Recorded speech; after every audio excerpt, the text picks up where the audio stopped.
are back. We are live at Ingram Micro Cloud Summit 2022. Back in the newsroom, and now I am here with the CEO of Keystone Technologies and a great IM partner, Eric Humes. Eric, excited that you're here with us. Thank you, John. And if you don't know, we have an accomplished entrepreneur, expert in healthcare tech, and a leader in the healthcare information privacy.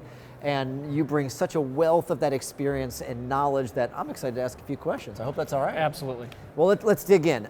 Starting with the background of Keystone, and we call it a little backstage. I got a tiny bit of the backstory of how this organization came to be, but I want you to share with us, how did Keystone Technologies come to be? So I've spent my entire professional career working in healthcare technology, since going all the way back to 1993. But where Keystone comes from was really born out of an inspiration that was provided to me by my mother. So my mom was diagnosed with lupus erythematosus approximately 30 years ago. And when I was a young man in high school, she would take me out of school on days where she had doctor's appointments, just simply for help lugging her paper medical records around. And so she would take me out of school.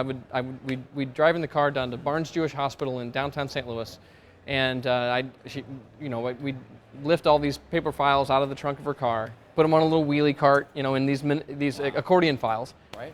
And long before the days of EMRs or electronic medical records. And I remember one particular occasion.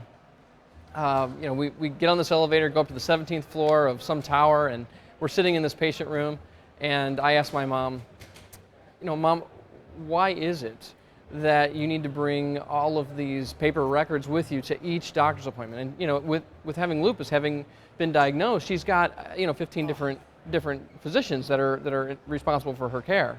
And my mom says back to me quite curtly, she says, Eric, I can't afford for one doctor to not have all my information. And so the light went off in my mind in that moment. I was just a young man. It'd be another decade before I would start the company. But a hugely impactful statement. Yeah, absolutely. I thought there's got to be a way to solve this problem. Now today in healthcare, we refer to that problem. That problem still exists, by the way, even though we have all these electronic systems. Okay. But that problem still exists, and we refer to that today as the interoperability problem. And if you've been to HIMSS, and I know you have, there are that's still a main theme for that conference. Yes. So it's still a challenge we face. Well, then continue about the challenge you're trying to solve, interoperability. Yes. So connect it back, and that kind of built upon your why of the story of your mother. It is. Dig further when you talk about the challenge. What other challenges do you think that you're facing and you're trying to solve as part of the... So in the capitalistic society that we live in here in the United States, God bless it, it is, there are some 300 plus EMRs. There's just plus electronic medical record systems. Right. And certainly there's the big players, Cerner, Epic, Allscripts, NextGen. There's a number of companies that are widely known. And they all store the same information. They just store it in different ways. And even within one EMR, let's just say it's a NextGen implementation for a cardiology practice. You may have a cardiology practice across the street also running NextGen, but they could be storing the data in different ways. Making notes a certain way, or using a certain abbreviation, and there's all sorts of things that lead to some of these interoperability issues.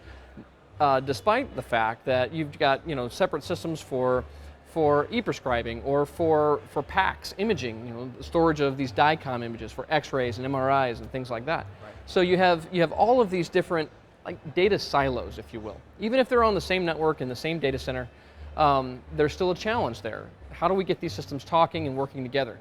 Then when you have larger systems, or you're trying to look at this holistic view of a patient and their health information across perhaps multiple different hospital systems within a given market, how can you coalesce that data in a way that's compliant from a HIPAA standpoint, as well as easily accessible to the physicians who may be on staff at multiple different hospitals. So there's all these different challenges, and so our company was founded and created to help solve some of those problems.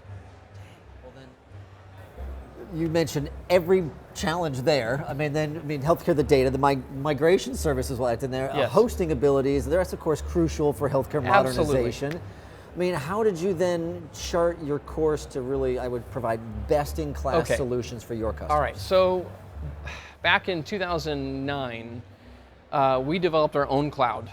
Essentially a data center. It was just data center space that we were leasing in St. Louis with some backup space in Kansas City. And we had stood up our own architecture that was based in best-in-class technologies, utilizing Citrix as a front end to allow access to the electronic medical records on, based on whatever device they want to use, on whatever network they're on, keeping things secure, things like that. So we had architected things in such a way that would be industry best-in-class. But what we were struggling with was these upgrade cycles. Since it was our hardware in our data center, we're spending $250,000 every time we have to make these upgrades and buy more storage. And it was as soon as we had always been kind of following along with the cloud industry and at some point how we could start to migrate out of our data centers to the public cloud, and do that in a way that was still HIPAA compliant. So I'll never forget the day that AWS started to embrace HIPAA, finally, and they dove headfirst in, thank goodness, because we had identified AWS as the superior cloud technology. And that's been for, now that also then created challenges in that AWS was a fast-growing, enormous company. They were establishing or innovating on technologies faster than we could keep up with them. We're a small business ourselves. Sure. And how could we use their technology building blocks to architect the same type of solution and just make it better than it had ever been before, and then deliver that same level of experience to our clients. So I say all that to explain the next challenge that we face, which had to do with this trying to understand the AWS world and all of its complexity. Then I'll fast forward to last fall. Okay. We were attending HIMSS and in Las Vegas, and that's when we had scheduled a meeting we were being introduced to some individuals from Ingram Micro, and Jason Singer, Mike Clark, and Lisa Vareles were three people who we had scheduled this lunch with. Great team. And yeah, they were wonderful folks. And right away they saw or recognized in us this depth of healthcare expertise. Our team and those individuals who work for our company, they all have a healthcare hospital background. They all come from either from the clinical space or in support of the clinical space. So Jeff Bell, our CIO, was the Chief Technology Officer for Mercy Health System for 13 years. So we have quite a talented bench of talent. And the Ingram folks, they recognized our depth of talent. And they were, I think what happened was that gave them the confidence to start introducing us into people, into meetings with specific executive leadership at AWS. Sure, and open those doors to really make those. Absolutely. When we made the decision to partner with Ingram Micro, it accelerated our growth. It accelerated, we were given access to certain marketing funding and helping to get our name out there. So it really has been a whirlwind, and I can't thank Ingram enough for helping to open those doors. But plugging us into this executive leadership at AWS, and who ultimately recognize our depth of industry expertise as well, has really been the key for success for us. Well, and that's a great result of the partnership and what you experienced in really a very short period of time. If you mentioned that was just simply last fall. It was. 2021, Yes. That's 6 months ago. Yes, and then for today, attending this event and our company being highlighted as a part of Ruba's keynote speech was just the most humbling experience. That's pretty cool. Yes, very cool. Well, I mean, overall, the Cloud Summit, it's first time here. It is. So more about what you've experienced overall. I mean, we're sitting here in the middle of the expo floor in our little shell. How has it felt from just the partnership and the people? What have you experienced? It's been wonderful. It's been humbling in many ways. And we saw this opportunity, we saw this event as an opportunity to give back to Ingram. It was really, we couldn't be more appreciative of the opportunities that they've helped to introduce us to. Well, and you mentioned a small business, then you mentioned accelerated growth, but I do believe shortly ago you that was it the third fastest growing company in St. Louis? That's right. Did I get that right? That's right. That's correct. Just a few years ago, we were recognized as the third fastest growing company across all industries in St. Louis. All industries. Yes. When do you cross over a small I don't business know. to be? Where's that? Well, that fine we're not there line? yet. So when you're hanging out at maybe the networking events tonight, and you want someone to talk to you about something that's not business, what's something they could approach you on that would surprise you? Like if I knew something about you, that's public. What would be a good conversation? So I have a couple of topics that I'm very passionate about. One is I'll say very personal as it relates to my spiritual life. I'm a Christian, and I've been very engaged in a lot of Bible studies and things like that. So discussing my Lord and Savior Jesus Christ is a topic that is near and dear to me.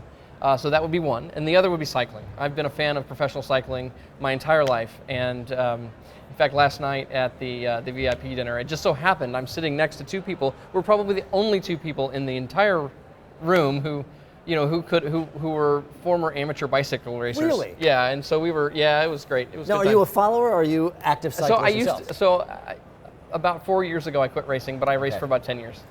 Really? Yep.